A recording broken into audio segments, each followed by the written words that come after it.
Here we go, and we're recording too.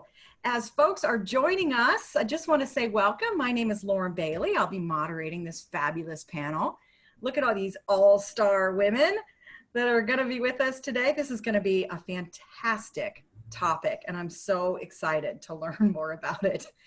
I have to tell you, this is something I've done well and something I've really screwed up in my career. So thank you all for joining us and offering your expertise. In a moment, I'm going to do introductions and we'll get started.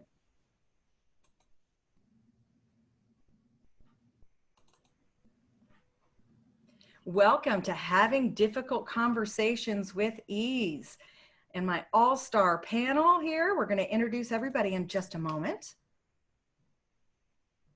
We've already got our chat going live. If you're new to Zoom, there's a little ribbon at the bottom that gives you a chance to chat, and you'll also see Q&A. So if you have a question come up that you didn't enter when you registered, feel free to put it there. And Kate Faust, our fabulous assistant, will pull questions to answer, and then also ones that we'll do a follow-up answer from. Good. All right. I'm going to have to ignore that chat that's blowing up in the meantime, and let's get this started by introducing our panel. Welcome, everybody. My name is Lauren Bailey. I'm the founder of Girls Club and Factor 8, and I'm joined by 4 of our amazing Girls Club thought leaders. These are heavy hitters in the world of sales leadership, and they're going to share some of their own stories and lots of fantastic tips about how to have difficult conversations. If you've ever led people, well, heck, if you're just a human, you've had to have difficult conversations. So let's all get better at it together. Let me start with some introductions. Cheyenne, give us a wave.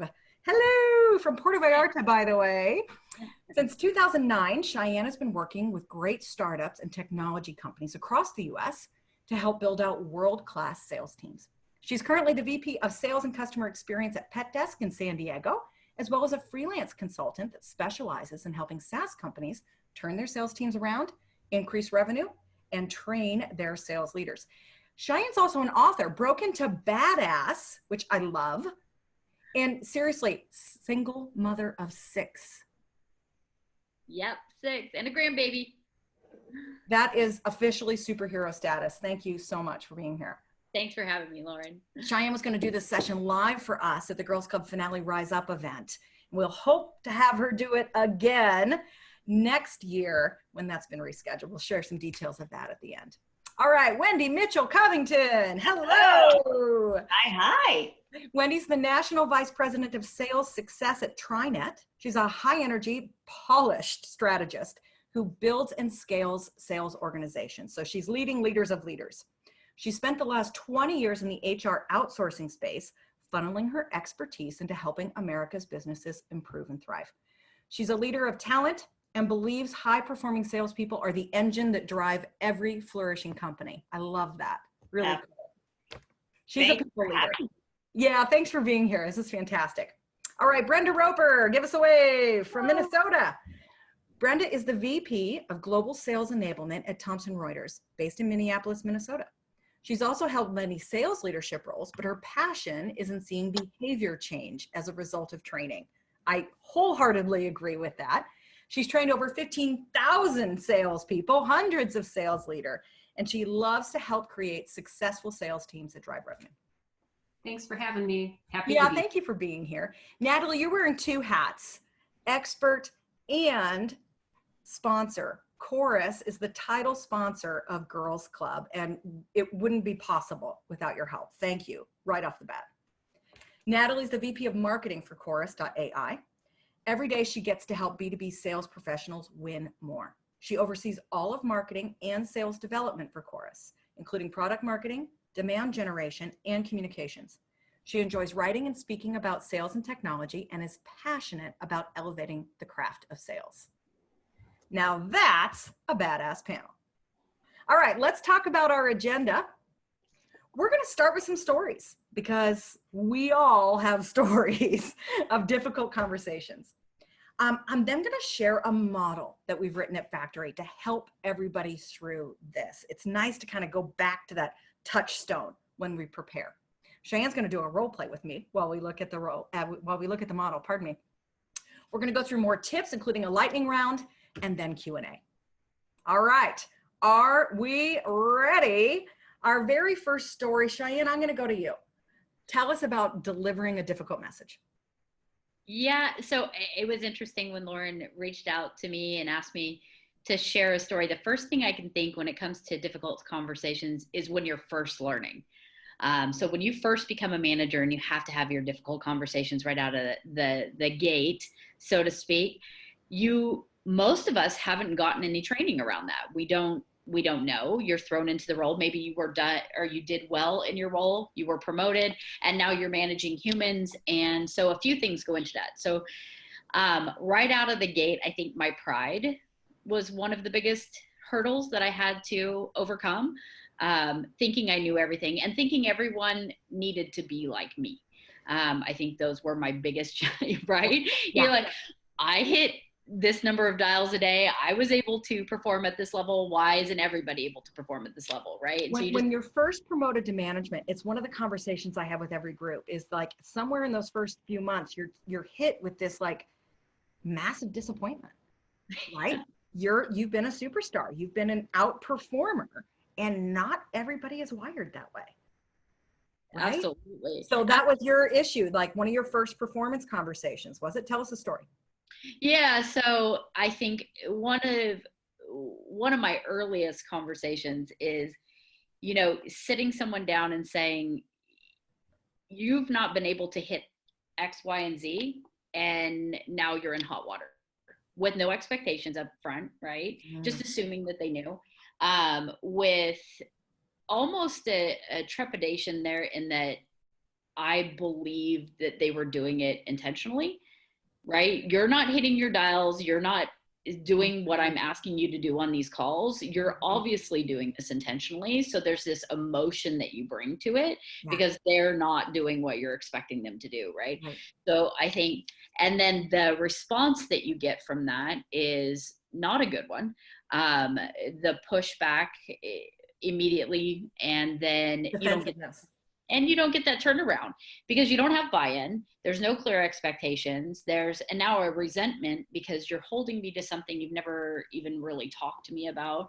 Maybe you didn't coach me. Maybe I don't have the skill set, whatever it is. But coming at somebody in that manner just never proved to be successul, but you learn the hard way for sure. Over time. And setting those clear expectations was huge. And see, I love that. So having that difficult conversation automatically gets easier with the pre-work. Yep. Right. And the pre-work is making sure that the expectations are very, very clear. And now, the humility. It's not a surprise. Yeah. And humility. I think if I had one piece of advice for anyone that is new to leadership is humble yourself. Know that you don't know everything and you're going to learn along the way. Rely on your HR department. Set clear expectations. Those are my biggest for new managers for sure. Good.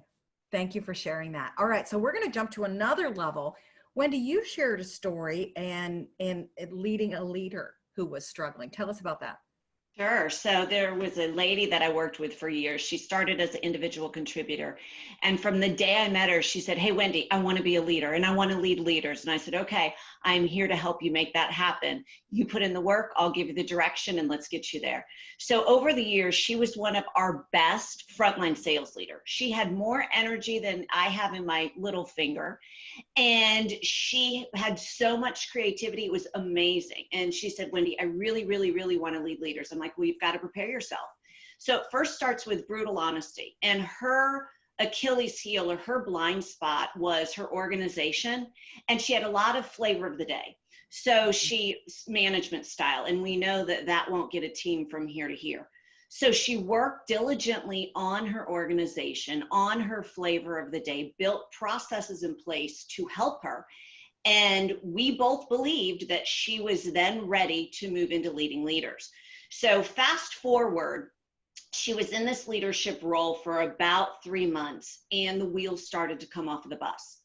She was leading about 60 individual contributors, 7 frontline leaders, and all of her blind spots got really big and vast. And when you're leading a team that big, One thing they desperately need is consistent messaging and definitely some organization. Mm-hmm. And she was begging me, please give me more time. I'll get it. I'll get it. And I was 110% dedicated to her. And she was dedicated to the work. But the problem was, it's called the law of the lid. She really just will never and would have never had the capacity to sustain the level of production needed for that large of a group. Because she was working it so hard. She was covering so many too hard. It was in the dam. That's right. She built in these processes to help her with her blind spots, but she couldn't sustain it. And, you know, in leadership, you've got that gift that you've got to be able to deliver what is needed for all.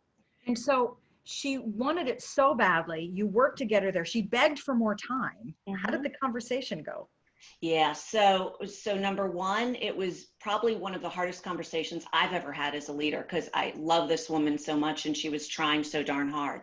But it starts with this, is that at the end of the day, you can never delay a personnel decision. There were a lot of tears on both of our sides, but she knew I loved her, and she knew that by the end of this conversation, she was able to leave that meeting with feeling pride and accomplishment. So that was the goal. The goal of that conversation was, let's get her into the right role. Let her leave that conversation knowing she's an amazing woman, just in the wrong role today. Good news is she's still producing and doing well. So she went back to her previous role. She went back to her previous role. We don't work together anymore, but she went back to her previous role, and she's in the right role. She's on the right seat of the bus. Yeah, I love that. And I think that's one of the hardest things, is maintaining self-esteem. Mm-hmm. Right? And the other tip I got from that is, don't delay it. You never delay a personnel decision. Yeah. Never. You wanted her to succeed. And I bet she's happier now. She's so much happier now. Yeah. I love that. Thank you for sharing that. Okay, Brenda, I'm going to come to you next. All right. So I have the difficult conversation of a layoff. This is something that, as a leader, it just doesn't get easy. It's very difficult to tell people that they're losing their job. If you have any heart in there, it's just really hard. So the first time, I thought I was prepared. I knew I couldn't procrastinate in the conversation. You just need to get in, read the legal disclaimer. I knew that I needed to be clear and direct, and that I knew that I needed to have empathy. Mm-hmm. I knew it was going to be emotional. I had no idea how awful it was really going to be. So the gal across from me melted down completely. First time she'd ever been laid off. And the swell of emotion is really hard. So my lesson was, I need to know how I respond in situations where there's extreme emotion. Because your body, you do three things. You either fight, flight, or freeze. I was new in my role. I kind of froze. I didn't know what to do. And I wanted to cry with her, but you just don't know how to convey that. And the other thing that I knew is that I didn't want to bring any emotional bias in, because it's not about me, right? I still had my job. It was all about her. So from a standpoint of learning, I know that you have to prepare, but really important is know how you respond in these situations. Because I love that. The emotional, it becomes overwhelming. Yeah, no, it really does. Okay, so flash poll, ladies, raise your hand. Is crying okay? They're crying. Do you cry too? I know I have. I haven't, but I wouldn't knock somebody if they did. So try not, hold it together. Wendy, you shared that you Absolutely. Now, was I a flubbering mess? No, of course not. You've got to keep it together for the both of you, but showing emotion is absolutely okay. I mean, we're humans. It's totally okay. Yeah. Mm. Oh, that was really good. Brenda, if you haven't had one of those conversations before, many of us will eventually have to have the conversation. I love that tip, is your own emotional preparedness. Natalie, I saved your story for last because you took a different angle on this, and it was you were the recipient of having a difficult conversation. Tell us about that. Yeah. Well, I think, especially when you're a new leader, or if you haven't had to have difficult conversations, you build it up a lot. Like, you're worried about how is this going to be received? Are they going to think I'm a bad manager? Do I go into this confident? How are they going to take it? And when I was, newly a manager, I tried to really think back to situations that I was in where I had to have difficult conversations and what it meant to me. And part of what I learned is that feedback is a gift. If somebody doesn't care to give the feedback, that's actually worse. And so, one of the stories that I thought I would share was that early on in my career, I had a conversation with my manager who, kind of put me in front of a mirror that I wasn't really comfortable with, and was highlighting that there was some behavior that I was displaying that was getting in my way. And that behavior was that I would get outwardly frustrated if people weren't as quick to conclusions as I was. I wasn't slowing down to bring them along on my journey. I wasn't explaining my rationale. I was faster to get to the end, and then had a lack of patience. And ultimately, if you're trying to rise up into management situations, you can't be viewed that way. You have to have patience. You have to bring people along on your journey. And that was really hard for me to hear. But I had a manager who I already knew had my back. I knew that he believed in me. I knew that he was trying to promote me. And so that was something that I was able to take away from it, is like, we already had this relationship that was built on trust, which I think can be so important when you're getting into these conversations. And he approached it with a really tangible example. And while it wasn't fun for me to hear, I was able to think back and put myself into that situation, observe it kind of outside of my body, and really think about it and know that it was something that I had to work on. And the truth is, if he hadn't invested, if he hadn't cared, if he hadn't provided that feedback, I wouldn't be where I am today. I think that's fantastic. And by the way, chat was blowing up with everybody loving this story. So thank you for sharing that. And what I want to make sure we take away from that is a few things. The first one is, in Wendy's story and Natalie's both, we talked about the fact that we were already partnering with our employees. There was trust there. Each other knew, oh, they're trying to help me get promoted and get there. And that's an important bond to establish at the beginning, right? If you don't have that, it's going to make it even more difficult when the tough conversations come up. Plus, I think that our number one tweetable moment out of this so far is that feedback is a gift. Not everybody takes it that way, but look at Natalie's example of how she did. And isn't that why we got into leadership in the first place, right? Is to help people grow. So I think that when we go into conversations with that intent, it helps us strike the right note in delivering the tough feedback. I want to go straight to more tips, because this is the fun part. I feel like I could share a story, but it's just going to be such a horrible horror story that I'll just be embarrassed to share it. All right. So what's the number one mistake that you think leaders make when having those difficult conversations? I'm going to go to Brenda first and then Wendy. All right. So I think the number one mistake is that people don't address the situation or the problem, that they address the people, right? Most people don't want to make a mistake or do something knowingly wrong. Right. And when they do, it sometimes feels like a personal attack, right? That everybody's involved, emotions are charged, and you're going after them. But what we need to do in difficult conversations is really step back and think about what went wrong. Our job is to teach people how to avoid that in the future. And if you can take out the people aspect of it, we can teach the people what to do right, but really isolate the challenge that we have. Yeah, focusing on the outcome or the behavior instead of the person, which goes back to Cheyenne, what you were saying is like, I was making assumptions as to why they were doing it or what they were intending. And we get in trouble when we do that. Yeah. Really, I love that tip. Thank you so much, Wendy. I would say it's twofold. Number one, it's delaying having it. Leaders procrastinate because they're more worried about themselves is their perception, then let me give the gift of honesty to help them on their way. So the number one is they delay. They delay, they delay, delay. I've done it. We all have. I think it's going to course correct itself. Oh yeah. That's right. That's right. I don't want to be a bitch. I don't want to jump all over you the first 2 times you're late. Right. So now I've waited and it's happened 17 times. Mm-hmm. Well, So delay and then not prepare.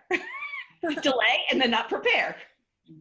The danger of that, and I think one of the worst things is like, you know, you can't get to a point where you're in a performance review and have things be a surprise, which is exactly why you can't delay and wait. You have to give the feedback in a timely way so that people have the opportunity to work on it and turn it around before it gets to be a performance conversation. You're so exactly right. Yeah. Can I be honest? I think it's a lack of confidence. I think that's what gets us in those situations, right? Is it, should I really say something right now? Is it my job to give that feedback? Who am I to jump in and say what needs to happen? Something I would do earlier in my career. In fact, hell, let's be honest, I just did it with this amazing new leader that I hired, is I preset performance conversations. Like, this is just normal operating procedure. We're not waiting till an annual review. Like, I almost force myself into, we're going to talk about how things are going. Maybe there's no problem at all at that stage, but I'm forcing myself to go get over myself and have the difficult conversation. All right, Natalie, what do you think is the number one mistake we make? You know, I think in situations where you have hard news to deliver, you know that you have a point that you need to make and you need to get across, and you're so focused on making sure that that happens that you're also not listening and not engaging with the person that you're giving feedback to, and that can make people feel like their point of view is invalid. And that doesn't mean that you're gonna walk back what the feedback is, but you know, it's, I know I've done it before. I think I've gotten better at it, but it's not, yes, but this is what we need to talk about. It's, yes, I hear you, and we still need to address this other thing, like, and make it 2-way. Yeah. It can't be a 1-way. It's really easy to not do that, especially when their feedback is coming off to you as an excuse, isn't it? Yeah. Right? So yeah, Paula just put a comment in for us saying yes and, which is a really good go-to phrase when that's happening. Nice. Oh, that's a great one. Making it 2-way and listening. Thank you.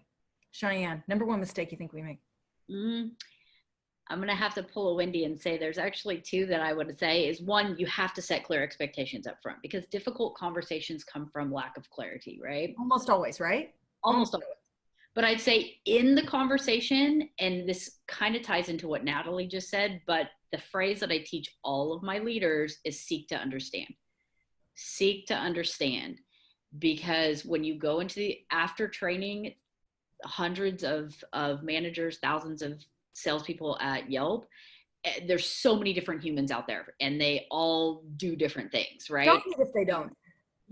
Right. So going into the conversation, put everything you believe to the side. You should have all of your evidence. I use like a scientific method. Bring your hypothesis, bring your evidence, bring everything, but then go into the conversation seeking to understand. Talk to me about why, right? Why is this happening? Okay. What do you understand this to be? What expectations did we set up front? Okay. Why are you straying from that? Okay. How can I help you? Right. So think of it like an onion. Yeah. Love that. Really, really good tip. All right. So I'm going to go backwards for a second, and I'm going to bring up that B word one more time, right? We have this wonderful opportunity of an all-women panel. And sorry guys, but the truth is we sometimes are a product of this double standard of, right, we need to be strong so we're not seen as that weak den mother hen kind of thing. But as soon as we are strong, boy, are we called a bitch. Wendy, how do you address that? Well, I first have decided after the ripe old age that I am, I don't care. So you have to make a decision. Let's just start there. You've got to decide, is that an ugly word or is that a positive word? So what I've personally chosen to believe is that the world in which we live, that isn't a bad word. It is just a word that I guess the world describes strong women. That's what I've chosen, because if I tried to do anything more than that, then it would drive me nuts. So I've just made a decision. Okay, whatever. I believe that we should be strong people regardless of our gender. Yep. And if our society labels a woman as the B word, well, then I'm sorry. It is what it is. So those are my thoughts. Wear it like a badge, right? Wear it like a badge. We talk about that a lot in Girls Club. I was in my early 20s when I was leading people for the first time. And when I learned that everybody was calling me that behind my back. And it took me a long time to get okay with it. But I think that if we don't embrace it, it's a problem. Now, let me translate that for the male leaders out there, right? One of the hardest things to do is to manage the team you used to be on, right? And for high performing sales reps who take over as manager, I know that at least half the people on this call have experienced that in the past, okay? It's that same feeling as, I don't get to be their buddy anymore, okay? And that fear of being the boss man or the bitch is what can prevent us from giving the timely feedback. Not our job anymore, right? We got to own it, wear it with honor, and dive in. Can I put a caveat or a caption on that? I want to say, like, also don't be a bitch, right? But it's true. I've worked with women because I'm the first person to say, especially when I'm leading females, I'm the first one to say, like, hey, this is the world of which we face. But I've also worked with females that are abrasive and don't collaborate well with other departments, or, you know what I'm saying? And I will say, well, no, it's not because you're a female. It's because you're being a bitch. Quit acting like that. Nobody wants to work with you, right? And so I think, yes, wear it as a badge. If the badge is born from strong leadership, don't wear it as a badge if you're alienating people and polarizing departments, right? And maybe if you've gotten that feedback in the past, that's when you know that the badge is on the other side of the chest, if you will. Yeah. I'd say if one person calls you a bitch, but everyone else is loving working with you and you're making big things happen, great. But if you have a collective group of people saying, like, no, like, Cheyenne's a bitch and we don't want to work with her, you need to look within and understand what you're contributing to that. Good. Get some evidence, look at the trends, and see if that's the case. There was I wrote an article or post on LinkedIn kind of about this, like it's tough to know where to stand and giving feedback, and it probably got the most attention because we've all dealt with that as women. And I had one gentleman comment on it, like, LB, we're not all knuckle draggers, like, and the truth is that when I've been called out and I've been named in organizations, I think most of the time it was from other women. We're not making men the bad guy whatsoever. It's just the truth is, we fear sometimes that scarlet bee. So wear it with pride, unless you're hearing too often that you wear it all the time. All right, what I want to do now is share with you guys a model that I think can help everybody prepare. That's my number one tip coming into having a difficult conversation. You cannot do it on the fly. So let me go ahead and pull up some slides for y'all. And I hope this is going to help a lot. Everybody's favorite class at Factor 8 is the E-COACHN model. The E-COACHN model is something you can use in any management meeting. And I'll show you an example next. We're going to then apply it to giving difficult feedback. One of the reasons we call it the E-COACHN model, because coaching reminds us to ask questions, right? The hallmark of a great leader is somebody who's a leader coach and seeking first to understand, just to your guys' feedback. So here's what it looks like in any meeting. C, clarify expectations. This is my number one tip. Have a 1-sentence introduction for the meeting. It's your problem statement. Sometimes the hardest thing is kicking it off, right? We're here to talk about something tough, and it's this. But you use that at the beginning of any meeting. I'll show you an example in a moment. O, this is where you talk about the behavior you've observed. A, most important part, asking questions. When we get to the end of that, now we are C, committing to action items. H, how can I help? And then N, nailing down the next steps. So here's what it looks like as an example. This one's a call coaching meeting. It could be a team meeting. It could be a performance one-on-one. Okay, it doesn't have to just be difficult messages.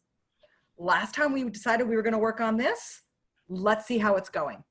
1 or 2 sentence intro.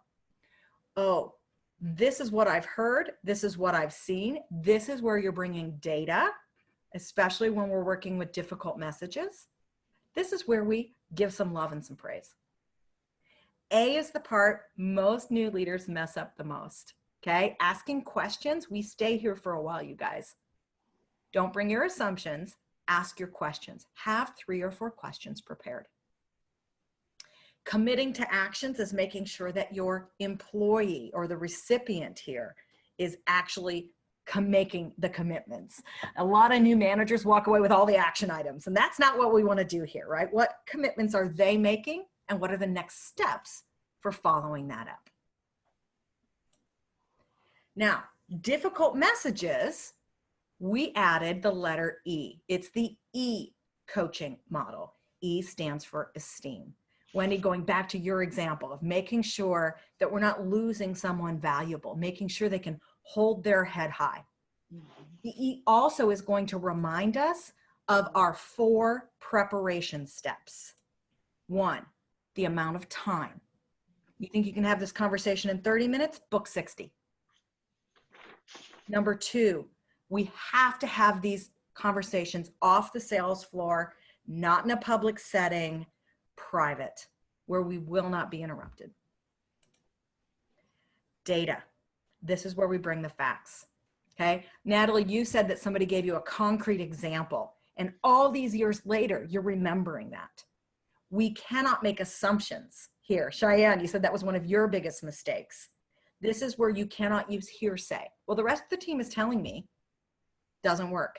You need concrete examples and facts. And the last thing we want to prepare is, what's our desired outcome?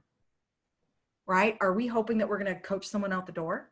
Are we hoping behavior is going to improve? If so, by when? What do we want to have happen? What's the intent coming into that meeting? Great. And here's what it might look like.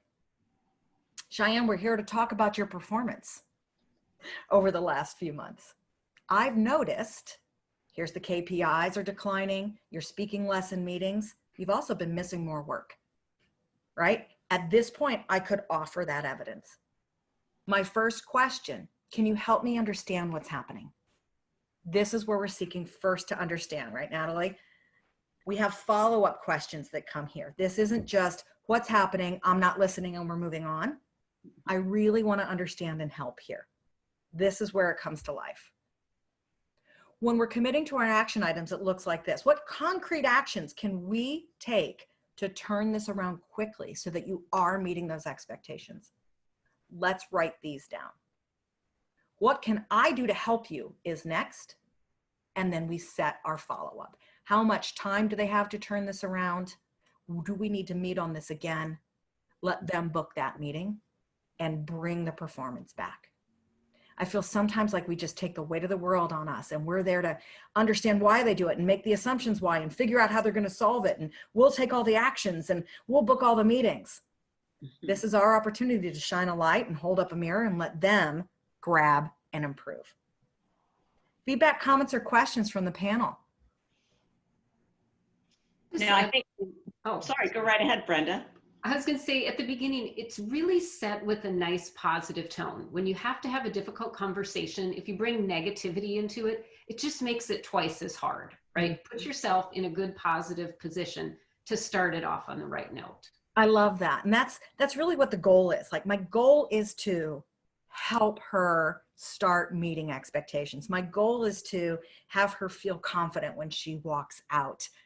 Setting that little goal is so important for me. And then the other one for me is that first sentence. If I can plan out the first sentence, then I don't stumble all over myself for 10 minutes before we get to the heart of the issue. Wendy, what's your feedback or suggestions here? Well, I think what's so wonderful about this is it's a blueprint, and you need a blueprint for success in any conversation. And if you just think about sales, what do we have our individual contributors do? Practice, practice, practice, role play, role play, role play. So this gives a blueprint for success that will then lead that employee engagement to wherever you want the destination to be. I think it's wonderful. Good. And the key here, you guys, is that it is a blueprint. It's a starting point. It blows up from there. We never know where it's going to go with all those darn different humans, right? It doesn't have to be the coaching model. It can be the CHCAOCAAHN model, right? We talk about that a lot in the training. This is going to be available in a download for everybody who wants to practice this and do some role plays. Well, and also with all the emotion that comes into high stakes conversation, it can help the leader have their recipe for, okay, here's what will lend to a conclusion in a positive manner. Exactly. And that's tough when the emotion is high, to have our head there with us 100%. That's why we do it. I'm going to take what you just said there too, is role playing before you go in, planning out, but something that I got out of Crucial Conversations, which if you haven't read it, read Crucial Conversations, one of the best books around having tough conversations like this. But ask yourself what you want. So start with the end in mind. Start with the end. What do I want this conversation to end with, right? What do I want for both of us? What do I want for them? What do I want for me? What do I want for the business relationship? And if you start there, it gives you a better mapping into that blueprint. I love it. I love it. Okay, so Cheyenne, walk us through that. Cheyenne's brave enough to do this role play with me. This is a scenario on the screen so everybody can see it, right? I'm Joanne. I don't care what you call me, right? We have a performance issue that she's going to deal with here. I've had this on the screen for a minute or two. Cheyenne, I'm going to then put up our steps. This isn't going to be a long drawn out conversation. We're just going to show the high level of how you go into it. Yep. But Cheyenne, as you look at this role play, what's your goal? What's the end you have in mind? Yeah, so let me walk you through where my mindset would be. One, there's a couple things. When you do a role play like this, it's tricky without all the context, right? And so number one is, hopefully, as a leader, you should have set expectations here. Your team should know that if you've missed for the past 3 or 4 months, the conversation's coming, because you have those conversations, right? They should understand that you have to pace to 75% per month. If you hit 50%, you're going on a pre-PIP or whatever. There should be quantifiable goals that people have to hit, right? So that's one.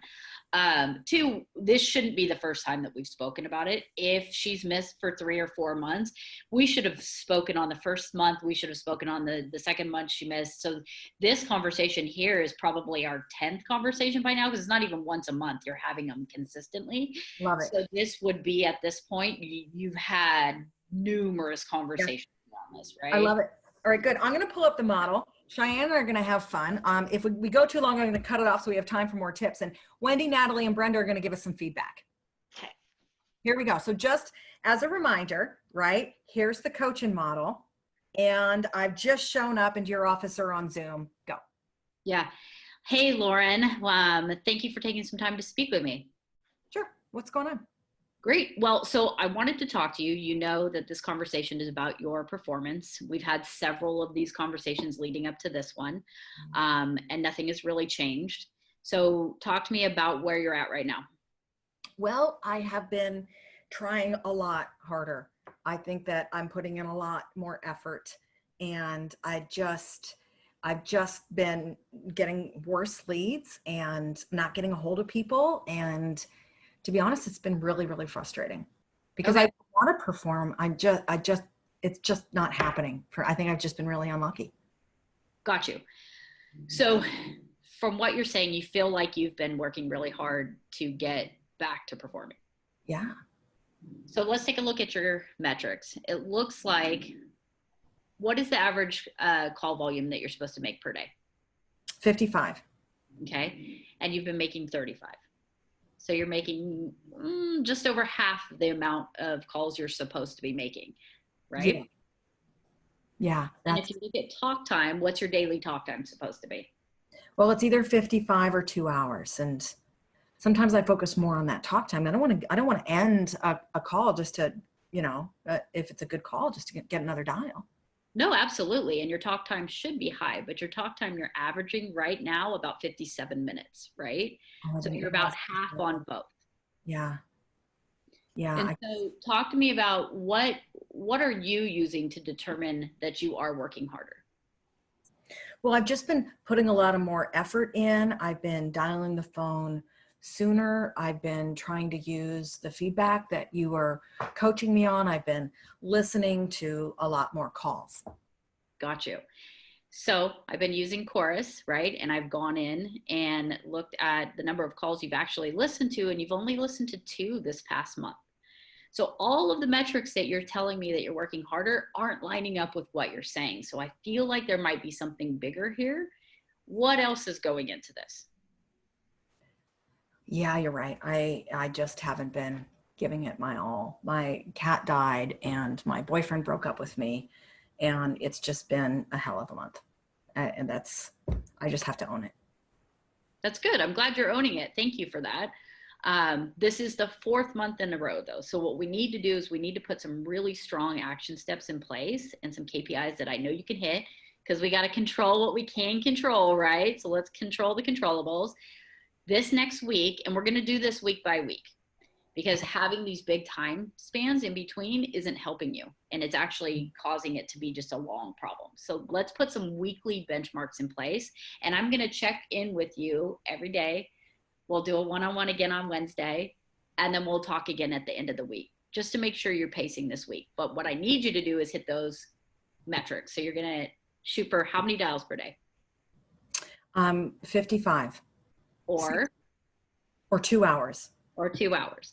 And then in terms of listening to calls, how many do you think would be a good amount for you to listen to each week in order to improve your results? I think I should listen to like a really good example twice a day, like to help pump me up.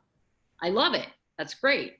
So listening to, and you'll put your notes in your calls in Chorus, and I'll go in and I'll look at your notes and I'll give you any feedback that you might need.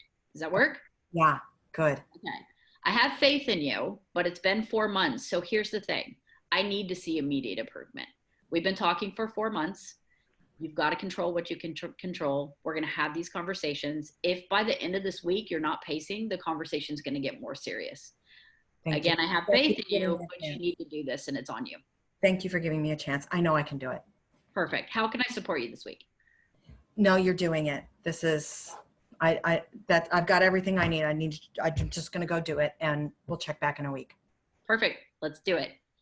Now, let me clarify with this. I would also ask Lauren to email me everything that we talked about and exactly what she needs to hit. Yeah. And we're going to touch base again and make her do it to make sure that the conversation was clear. I love it. I love how specific you were. I love how you just kept asking questions until I finally had to cop to it. And I didn't ever feel like you were the bad guy. I know, panel, how did she do? What do you guys think? Sorry, Wendy, go ahead. I was going to say, I think the role play was great. I love that, how you leverage the KPIs to call her out in a very appropriate way. So that was really good. And I'm sure we were all sitting here, Brenda, I saw you smiling, sitting here going, yep, we've heard this before. The one thing that, if not in a rushed environment, is that I would have additionally asked is, how are you going to prepare differently to achieve the results of whatever those metrics were that you have not been doing in the past month? Yep. And she would say XYZ PDQ. Right. Okay, show me that. Or yes, I agree that will work. Why don't you email me every night your preparation so you have success the next day? Like something additional, which you probably would have done in a real situation. Yeah, we were starting to see at the end, weren't we? God, so that there's no gap there, that she doesn't know how to get to her 50 dials or whatever you said she had to go get to. Yeah, I really love it. I love that point, Wendy, because for all of our listeners, you'll get the same excuses over and over, and you do need to say, you've said this before, what's going to be different? Right. How are you going to do it? You were firm, but you were on my side, and I liked that. And chat is agreeing with how amazing you are, Cheyenne, and also saying we love how you switch it to weekly. And then Wendy, you took it down even deeper. Like we can't just do the same thing and expect different results. So awesome. 2 things right there. Natalie, what would you like to share about it? I loved how specific it was. I loved the to your point about the weekly creating urgency. And I appreciated that while there was a very serious tone to the conversation, that Cheyenne reaffirmed, I have faith in you, but I need to see more. I think that sometimes it's one of the things that I try and do. Like if I need to put a BDR on a PIP or something like that, it's like, this isn't a death sentence. This isn't, the outcome of this exercise is not predetermined. You own your fate. I believe in you. I really believe that you can, rise to the occasion and then go on to do great things. So let's go and do it together. Yeah. Oh, that's so good. You guys, you can use that almost verbatim for ending any one of those performance conversations. Cool. Good call out, very much. I also really loved Let's Go Listen to Call Recordings and Chorus. I thought that was a really good ad right there, right? I did that for Natalie. But it's so true, because that's one of the most important things that we include in our training as well, is people have to hear what good is. And by the way, what bad is, right? It's so critical to developing sales reps. So if you don't have call recording, you need it. You have to have it. Have the final word. Any feedback on our delivery? You're on. Nope. Nothing to add, Brenda? Nope. Okay, good. I think a chat popped up right over your head as I asked that. I'm like, this is an awkward silence now. Okay, I want to do one last lightning round of any last tips or tricks that we haven't uncovered with our stories and our role play, and then we'll take questions. Who wants to start lightning round? You want us to speak, or you want us to answer their questions? We're going to go lightning round with our own tips first. Natalie's going to go first. Then I'll call on everybody else, and then we'll get questions. Kate will come on and give us our questions from the group. Natalie. I think one of the things that that I've found that's been really helpful is that it's, and you actually displayed this in the framework, is, make sure that you're ending the conversation helping them come up with the solution to the problem, so that you're in it and you're committed with them, especially if, maybe it's the further down the line you go, if you're getting towards the end of maybe a bad performance outcome, maybe it's different. But I think that people feeling like you're pairing the feedback with a commitment to help them succeed is super powerful. Good. That's a fantastic final tip. Thank you. Brenda, can I go to you next? Yeah, so my tip is you've got to follow through after this is done. So the person you're having the conversation with is maybe somebody that works for you, and you need to work together in a good, positive manner. It might be, I have to work with sales leaders and have difficult conversations with them. I don't want that tension to be there. So once you've decided what you're going to do to resolve it, then follow up, and let's make sure that whatever that we needed to change has changed, and that we move forward together. I like that. And I love how you took it to, it's not always an employee, right? I think that sometimes giving difficult messages to peers can be even more stressful. So taking those next steps, no matter what. Hey, can we check back in a month? Maybe go to lunch, see how we're doing? Yeah, love it. Cheyenne, final tip. My final tip is that the most difficult conversations that you encounter aren't just performance conversations. They're random things that happen at noon on a Tuesday that you don't expect, right? I've had to tell somebody that they didn't smell appropriately for me. Wendy and I were talking about that. Right? I was going to ask you about that next. You're not wearing the appropriate things, sexual harassment, all kinds of things. And so don't expect yourself to be ready. Always role play with somebody else. Rely on your HR team if you have a good HR team. Go in and consult with your HR team to get the right advice, and then role play that conversation, right? And so I don't always expect that you have to have all the answers. Rely on a friend. So for those of you that are on that you're working with Wendy or Brenda or Natalie, go in and role play these, get their advice, ask them if they've had to deal with this before. If you're not working with them, reach out to them on LinkedIn. Ask somebody that has been there. Yeah, love it. Love it. Thank you for that. All right, Wendy, I was going to come to you last to say, you actually had, we called it smelly guy conversation. Yes. Keep it to the high level points, but tell us that story and maybe a final tip that you got out of it. Yeah, brand new into sales leadership, interviewing somebody in a different state, loved him over the phone, had all the sales accolades. Fast forward, fly to that city to interview him face to face. He walks into the interview room and this horrific smell, and he was not groomed appropriately for outside B2B sales. Fast forward that night, I speak to his old boss, accolades, and I'm going, oh my gosh, I want to hire this guy, but there's no way in heck that I can with this, it was smoke. He will turn off clients, and obviously he has to shave his neck. He wasn't groomed. What am I going to do? And I picked up the phone, phoned a mentor, and said, hey, I think I need to address it. And my mentor said, you do? I'm going, okay, here I go. I'd never done it before. And I said, well, one of two things. He will either react and be coached, or he'll say, I'm the B word and I don't want to work with that person. Lo and behold, he was shocked. And I said, and the way I described it was, hey, in our industry, our sales consultants are viewed similar to a CPA, a labor attorney, a tax attorney, and some people would be offended by XYZ PDQ. So if you were to join the team, here are my expectations. So yes, he joined the team. Yes, it was always our little inside joke. And actually to this day, he teases me about it. And that was lots and lots of years ago. So the lesson there is, gosh, if you know it needs to happen, as uncomfortable as it is, it's okay. Like, oh, I was shivering in my shoes. It's okay. Just go for it. Good for you. That was not easy. And I love how it tied everything together. Don't put it off. My expectations, like this was in an interview process, and you said them very, very clearly from the beginning. You were very brave and human, authentic through it. And I think that's what I love the most.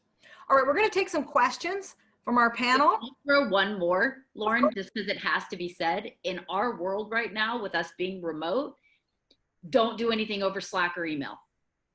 I just want to say that. If you're going to have a difficult conversation, get on video. Good. And phone if you don't have video, but it's not an email thing, right? This is a conversation. Yeah. Good. Very good. Love it. Very smart. Oh, and Alexandra just added a chat in that says, yes, and go ahead and record that video if possible. We always want documentation. All right, Kate, we have time probably for a top 3 or 4 questions. Go ahead and throw the first one at the panel. Kate Faust, ladies and gentlemen. Sure. So how can leaders best communicate and get results from performers who have the victim's mentality? So victim, not my fault. I have bad leads. My cat died. My boyfriend broke up with me. Cheyenne, you did it masterfully in the role play. Who wants to add some tips for dealing with that victim mentality? Wendy's ready, and then Brenda. Yeah, tips that I would do to the victim mentality is say, okay, well, as opposed to being, I would address it. The victim, let's talk about what you do have control over. What do you personally have control over, regardless to what's happening in our world today, COVID. Yeah. So there are a lot of those conversations. We can't control the COVID world around us. What we can control is your attitude that you get up with every day and what you functionally do every day. So I would start the conversation there. Love it. Really good. Brenda, I could tell you had something to add. Absolutely. Right on the same lines, right? We got to get back to the facts and what's the data? What is it that they did wrong? Because the victim's always going to give you the crazy stories, right? And that's not what the problem is, right? The problem is you're not doing something, or, you know, as Cheyenne held you accountable, how many dials, you know, how much time do you have to talk? Those are the things that we have to bring into these conversations. We don't want hearsay. We don't want the craziness. Let's talk about the problem. Yep. And you know what else I love that you did, Cheyenne, there is you turned around and asked me that question. Okay. That is the hallmark of a great leader, that coach, right? So you got my commitment by asking questions, which doesn't allow me to be the victim. I know the answer. I think that's fantastic. Natalie, anything to add, or do you want to go first on the next one? Ladies covered it. Awesome. Right. Can I add something to it? Sure. Get them off your team. Yeah. I mean, honestly, get them off your team. Don't save the victim. The writing might be on the wall. Yeah, if it's something that's, I mean, everyone in this panel right now can attest to a hire or an employee can make or break your team. If you have someone that's consistently doing that, that's a bad apple. It's different. So someone that was a high performer and then maybe something happened, that's different, right? But someone that's always get them off your team. It's contagious, and there's no way to fix humans around something like that. And I'll tell you, if you've never been through that before, the post-team culture, when you finally do that, will convince you. Amazing. Okay, next question, Kate. Sure. Oh, Natalie, you want to pipe in on that? I did. I think, you know, and just another spot of vulnerability in my own experience, Cheyenne, is on the money. Like, you know, early in my career, I inherited a team full of misfits, and it was unfortunate, but I felt like I'm such a fixer, like I can fix it. I can fix it. And I didn't move fast enough. And in the end, it ended up biting me in the ass. Sorry for the language, but like you want to put your best effort and you want to believe in people and believe that they can rise to the occasion. But once you know they're not going to, it will hurt you in the end if you don't deal with it. You couldn't be more right. And if you've gotten to the point where you've already labeled that person and you're pretty clear that victim's their middle name, it may be time to go that direction. I love that honest feedback, ladies. Thank you. Kate, next question. Sure. So Brian wrote in on the chat, interested in the panel's opinion on the Oreo method of feedback. Does mixing positives with negatives dilute the difficult message, or does it soften the blow?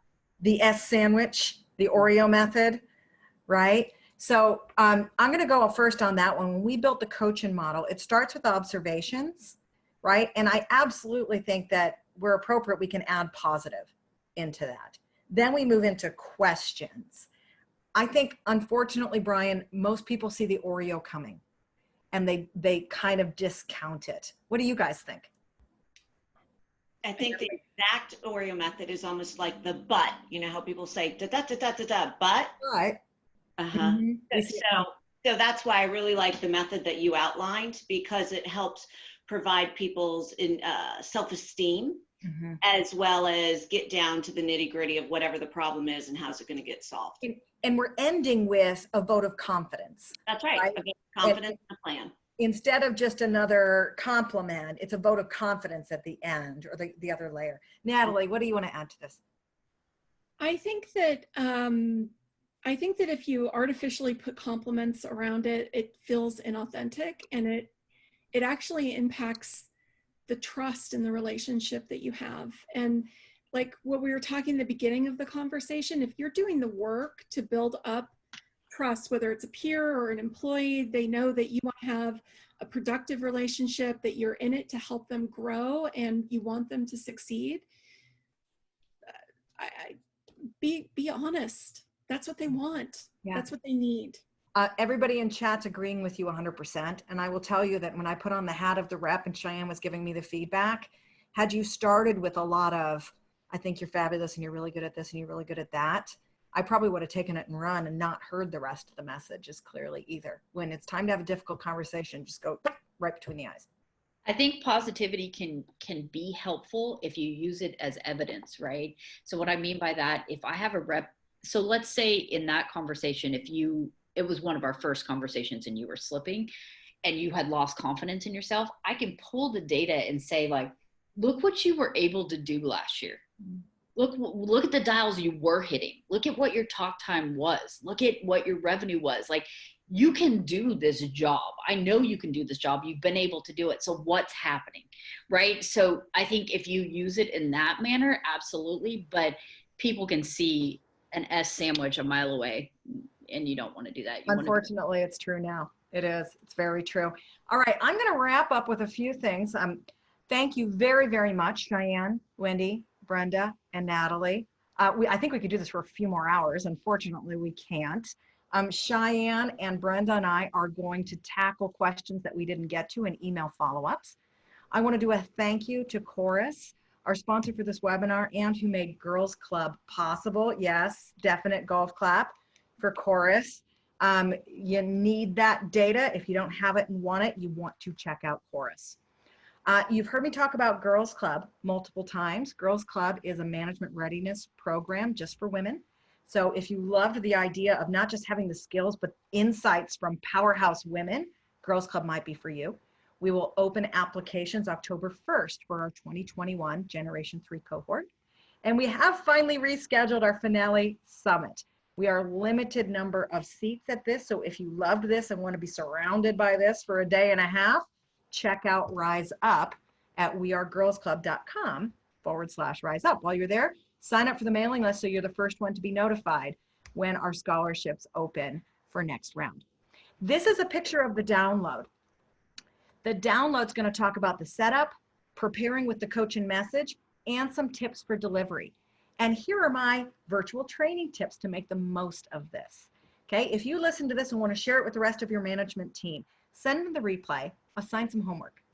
Then have a live discussion with your team about what they learned, their own stories, and their own tips. Have everybody send in a role play scenario and then book another time to do some of these role plays. Let everybody give feedback. Use this download to even give a score. And here's the trick. Speed it up every time. The first time they might have that night to prepare. The next time they've got to prepare in 5 minutes. Then keep it alive by following up. Every time there's a team management meeting, does anybody have to deliver difficult messages? Keep that theme through and you'll actually see behaviors change.